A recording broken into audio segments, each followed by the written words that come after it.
him. I want to watch the news. Are you making headway at least? This is the news.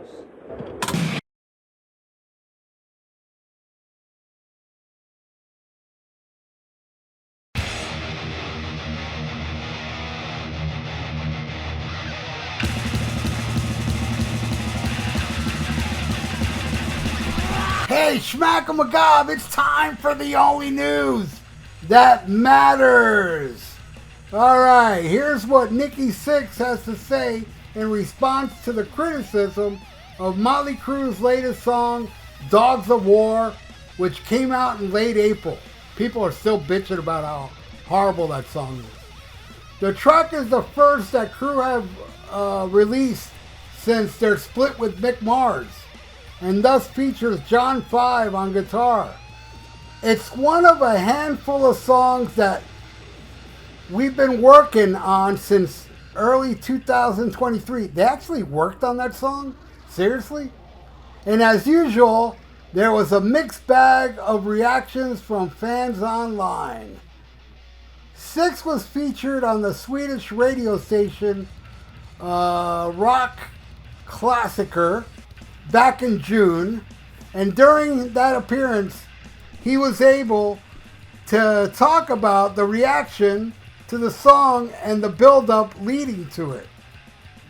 He said, "We like the fact that there was kind of a knee-jerk reaction because at least people were listening. It's a very strange time now, where it's a news cycle of socials. Everybody has turned into a critic. And I always say, they've never erected a statue of a critic. It's never happened, right? It's always the artist. But now everybody's a critic. So within a short amount of time, we love it, we hate it, you're over, you reinvented yourself. It sounds like Shout at the Devil. Who the hell said it sounds like Shout at the Devil? Come on. People say it sucks, and we just kind of sit there and go, that's cool, guys. But we didn't really ask for your input, from you. In early April, the rocker teased the song on social media and said that people who heard it say it's a powerful cross between country and hip-hop. A few days later, he revealed that it was a joke and mocked fans and the media for taking it seriously. I think the song would have been better if it was a cross between hip-hop and country. Sixx explained during the interview that it was intended to be a sarcastic social media post, but it drew so much attention since artists are typically asking what their new music sounds like prior to the release.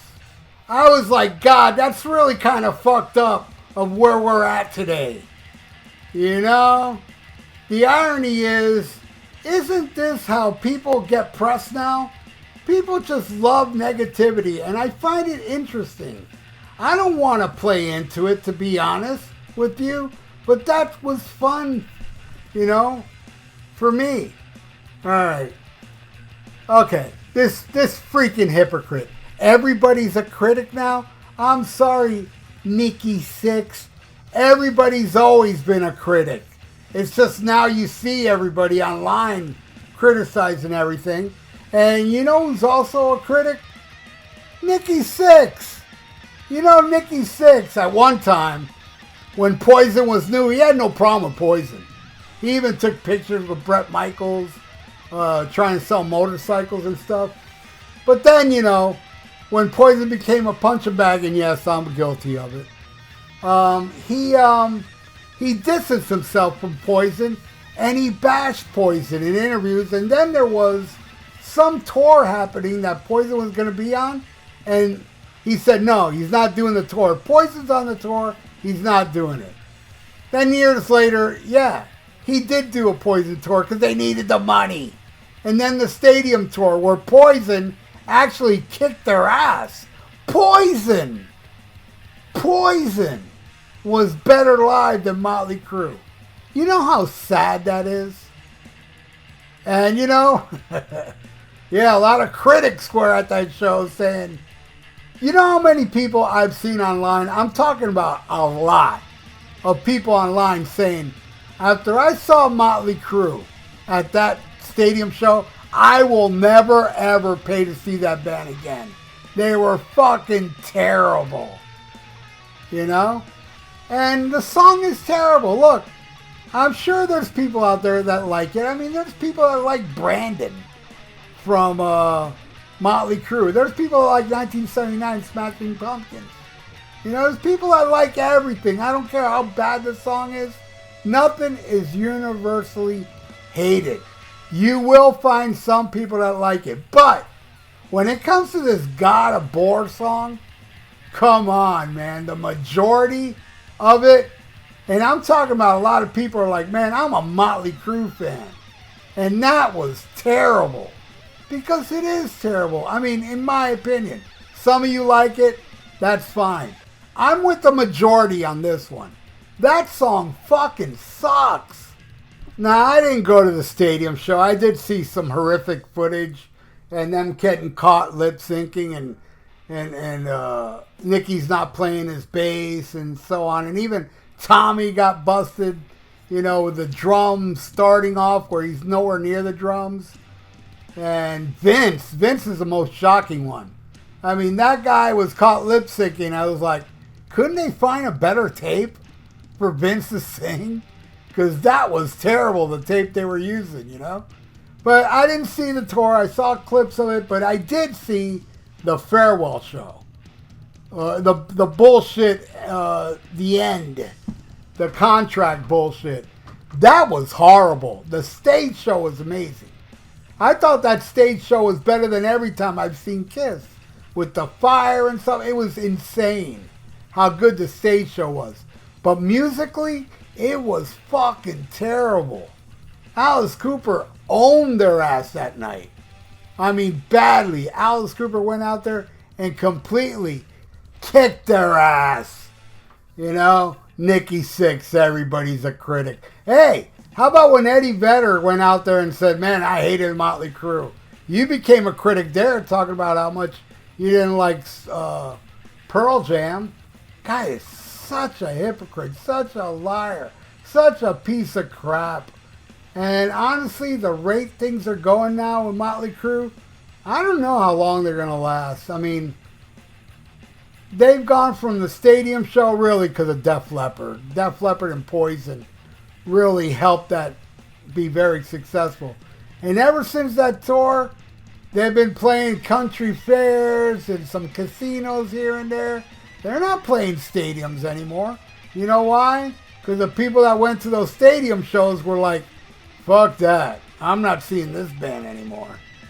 Because they're horrible. And on top of that, they're horrible with tapes. John 5 even got caught. John 5 trying to explain in a video, nah, this is how I play. No, bullshit.